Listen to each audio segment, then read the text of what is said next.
അത് എന്ത് വായിക്കോട്ടെ, നീ എന്നെ കറക്റ്റ് ചെയ്ത് കുറച്ചു നേരം പറ്റുമെങ്കിൽ കിടന്നുറങ്ങും. ഓ അപ്പൊ എളുപ്പമാവുമല്ലോ അല്ലേ? എന്തൊരു സൗകര്യമാവുന്നു. അയ്യോ അറിഞ്ഞൂടാത്ത ആള് ഭയങ്കര.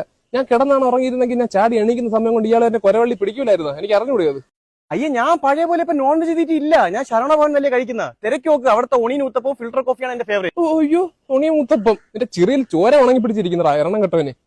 ചോരയൊന്നും അല്ല, അത് ഞാൻ ഇന്ന് രാവിലെ ഇന്ത്യൻ കോഫി ഹൗസിൽ മസാല ദോശ കഴിച്ചു. അതിന്റെ ബീട്രൂട്ടിന്റെ കറ ആയിരിക്കേ ഉള്ളൂ. ബീട്രൂട്ടിന്റെ കറ ഇങ്ങനെ അല്ലല്ലേ? ഇയാൾ എന്നെ പേടിപ്പിക്കാതെ പറ്റും കുറച്ചു നേരം കിടന്ന് ഉറങ്ങി വെച്ചിട്ട് തരും കിടന്ന്. അല്ല ഇങ്ങനെ നിന്നുറങ്ങിയ കാല് മടങ്ങി പോകില്ലേ എന്തോ? അത് കാലം മടങ്ങാനിക്കുള്ള ഒരു ലോക്ക് മെക്കാനിസം ഉണ്ട് എനിക്കും ആനയ്ക്കും ഒക്കെ. അതുകൊണ്ട് ഞാൻ നോക്കട്ടെ. നോക്കണ്ട, ദൂരെ ഒന്ന് സംസാരിച്ചാൽ മതി. ഇങ്ങനെ പേടിക്കാതെ നീ എന്റെ കൈ ഒത്തി മണത്ത് നോക്ക്. നല്ല സാമ്പാറിന്റെ തൈസാത്തിന്റെ മണതാണ്ടേ. ആ മണം എനിക്ക് വേണ്ട, ദൂരെ നിന്നാ മതി. ഞാൻ ചവിട്ടി കൂട്ടിക്കളഞ്ഞ്. ഇത് കിടന്നുറങ്ങിയ അവരുടെ 200% പ്രൊഡക്ടിവിറ്റി കൂടുമെന്ന് പഠനങ്ങൾ പറയുന്നുണ്ട്. അല്ലാന്ന് തന്നെ എനിക്ക് പ്രൊഡക്റ്റീവ് ആവണ്ടെങ്കിൽ ഇത് ഇന്ന് ഞാൻ മാന്റെ പിറകെ ഓടി ടയർഡ് ആവേ ഉള്ളൂ. അത് കേട്ട് നീ കേട്ടെങ്കിൽ വലിച്ചോട്. നീ നിന്റെ പാട് നോക്കി നിന്റെ വലിയ കഴുത്തും കൊണ്ട്. നീ നോക്കിയോ നിന്ന് ഉറങ്ങുമ്പോ നിന്റെ കഴുത്ത്